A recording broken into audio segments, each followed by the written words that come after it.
ஓர் ஊரில் ஒரு செல்வந்தன் இருந்தான். அவன் வீட்டிற்கு அவன் ஒரே பிள்ளை. ஊரில் நல்ல மழை பெய்தால் இந்த செல்வந்தனுக்கு பிடிக்கவே பிடிக்காது.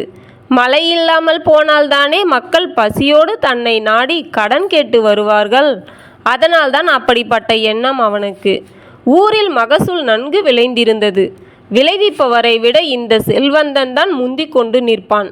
அப்போதுதானே தானியங்களை அடிமாட்டு விலைக்கு வாங்க முடியும். அதற்காகத்தான். ஊர் மக்கள் மகிழ்ச்சியாக இருந்தால் இந்த செல்வந்தனுக்கு வருத்தம் வந்துவிடும். ஊர் மக்கள் கஷ்டப்பட்டால்தான் இவன் பாடு கொண்டாட்டம், ஏழைகள் பாடு திண்டாட்டம். ஊராருக்கு ஒரு துன்பம் வந்தால் ஓடிப்போய் நிற்பான். அப்போதுதான் அதிக வட்டிக்கு கடன் கொடுக்க முடியும் என்று. தரிசு நிலத்திற்கு கடன் கொடுத்து அதற்கு வட்டியாக விளைந்த அத்தனையும் வாங்கி கொள்வான். பாடுபட்டவன் பட்ட கடனுக்கு அளந்து கொடுத்துவிட்டு உழுத நிலத்தில் அழுது கொண்டு நிற்பான். இரக்கம் என்பது பணத்தை பொறுத்தும் அதன் வட்டியை பொறுத்துமே இருந்தது இந்த செல்வந்தனுக்கு.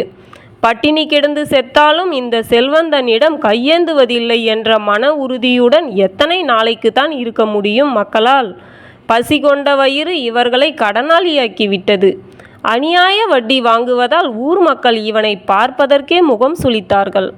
இந்த செல்வந்தன் இருக்கும் வரை நமக்கு செல்வம் சேராது என்பதை நன்கு அறிந்தவர்கள் தங்கள் நிலத்தை இவனிடமே விற்றுவிட்டு வேறு ஊருக்கு சென்று விட்டார்கள்.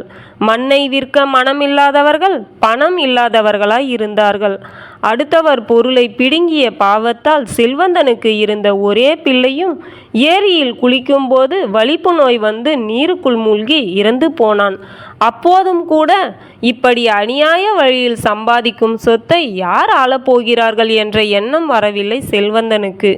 வந்தது வரை லாபம் என்ற கொள்கையில் குறியாயிருந்தான் செல்வந்தன். வயது இப்போது 50ஐ கடந்து 51ஐ தொட்டது. சர்க்கரையும் கொழுப்பும் இழுப்பும் இவனிடம் சொந்தம் கொண்டாடின. எந்த மருந்துக்கும் நோய் அடிபணிவதாய் தெரியவில்லை. பிள்ளை இறந்ததால் மனநோயும் சேர்ந்து பெருநோயாய் ஆகி போனது. இன்றோ நாளையோ உன்னை விட்டு நான் போய்விடுவேன் என்பதாக உயிர் இவனிடம் ஊசலாடி மிரட்டியது.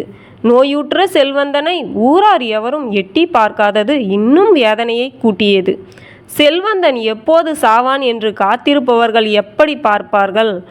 யமன் செல்வந்தனுக்கு சமிக்கையும் செய்துவிட்டான்.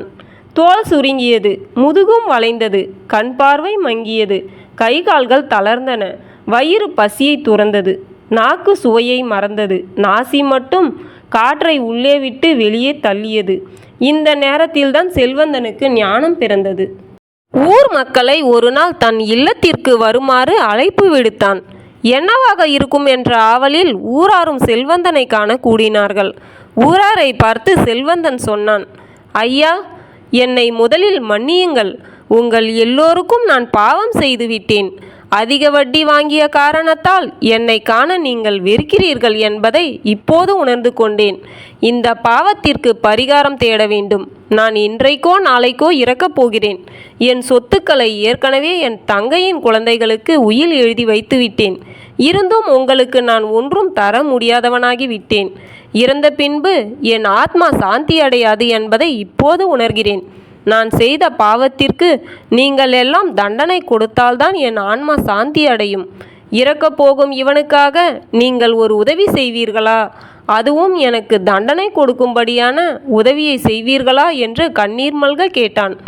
ஊரார் மனம் வெயில் கண்ட வெண்ணையைப் போல உருகியது.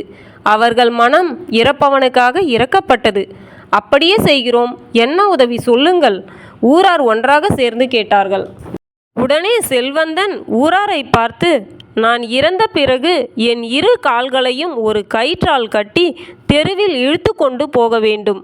ஊரில் உள்ள பெண்கள் என்மேல் எருமை சாணத்தை கரைத்து ஊற்றி விளக்கு மாற்றால் அடிக்க வேண்டும். இந்த ஊர் தெருக்களில் உள்ள கோயில் முன்பாக எல்லோரும் கூடி பீந்த செருப்பால் என்னை அடிக்க வேண்டும். இப்படியாக செய்தாலொழிய என் பாவங்கள் தீராது. தயவு செய்து நான் சொன்னபடி செய்வீர்களா என்று கையெடுத்து கும்பிட்டு மன்றாடினான் செல்வந்தன். இறக்கப் போகிறவனின் கடைசி ஆசையை நிறைவேற்றுவதாக ஊரார் அவனிடம் சத்தியம் அளித்தனர். பிறகு எண்ணி 8வது நாள் செல்வந்தன் இறந்தான். செய்தி ஊரெல்லாம் பரவியது. மக்கள் கூட்டம் செல்வந்தனை காணவும் அவன் சொன்னபடி அவனை அடிக்கவும் ஒன்றாக திரண்டிருந்தனர். செல்வந்தனை குளிப்பாட்டி பொட்டிட்டு ஒரு கயிற்றால் கால்களை ஒரு சேர கட்டி தெரு வழியே இழுக்க ஆரம்பித்தனர். பெண்கள் எல்லாம் சாணத்தை கரைத்து செல்வந்தனின் முகத்தில் விசிறி அடித்தனர். வாலிபர்கள் பீந்த செருப்பினால் செல்வந்தனை முடிந்தவரை அடித்தனர். இளவயது பெண்கள் சிலர் விளக்கு மாற்று கட்டையால் வீசி வீசி அடித்தனர். ஒரு தெரு கூட இன்னும் கடந்து முடியவில்லை. இவர்களுக்கு முன்பாக காவல்துறை வண்டி ஒன்று வந்து நின்றது. அதிலிருந்து 4 காவலர்கள் இறங்கினார்கள். ஊராரை நோக்கி, இப்படி அடிக்கப் போவதாகவும் தெருவில் இழுக்கப் போவதாகவும் நீங்கள் கூட்டம் போட்டு திட்டம் தீட்டியிருப்பதாக நேற்று எங்கள் காவல்துறைக்கு ஒரு புகார் கடிதம் எழுதி அனுப்பிவிட்டு இறந்திருக்கிறார் உங்கள் ஊர் செல்வந்தர். இதோ அந்த புகார். படித்தவர்கள் இருந்தால் படித்து பாருங்கள் என்று கூறி ஒரு புகார் கடிதத்தை ஊராரிடம் காட்டினர் காவல்துறையினர். இங்கு வந்து பார்த்தால் அவர் புகார் செய்தது போலவே நீங்களும் செய்து கொண்டிருக்கிறீர்கள். எல்லோரையும் கைது செய்கிறேன் என்றார் அதிகாரி. செத்தும் ஊரை கெடுத்த செல்வந்தனின் சூழ்ச்சியை அறிந்த ஊர் தலைவர் தான் மட்டுமே இதற்கு காரணம் என்று கூறி ஊரார் சார்பாக பொறுப்பேற்று கைதானார். ஊர் தலைவரை கைது செய்து வண்டியில் ஏற்றி கொண்டு செல்லும் காட்சியை கண்ட ஊர் மக்கள் இப்படி சொன்னார்கள். இந்த செல்வந்தன் இருந்தும் கெடுத்தான், இறந்த பின்பும் கெடுத்தான்.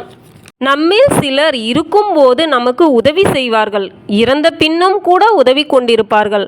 ஆனால் இக்கதையில் வரும் நபர் உயிருடன் இருக்கும்போதும் ஊர் மக்களுக்கு கெடுதல் செய்தான், இறந்த பிறகும் கூட அதே இன்னலை செய்தான். இந்த கதை உங்களுக்கு பிடித்திருந்தால் லைக் பண்ணி சேனலை சப்ஸ்கிரைப் செய்யுங்கள். நன்றி.